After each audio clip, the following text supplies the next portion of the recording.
Beralih ke informasi dalam negeri, pemirsa, dua gudang yang dijadikan tempat penyimpanan perabotan rumah tangga dan makanan kucing di Kecamatan Sepatan, Kabupaten Tangerang, Banten, terbakar pada Sabtu malam. Kebakaran yang terjadi membuat karyawan panik menyelamatkan diri lantaran khawatir api semakin membesar. Ya, api awalnya muncul dari gudang tempat penyimpanan perabotan rumah tangga.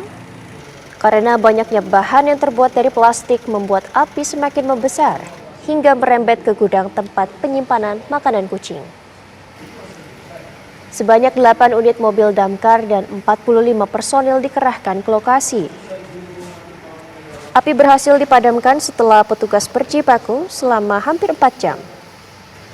Tidak ada korban jiwa maupun luka dalam peristiwa kebakaran ini.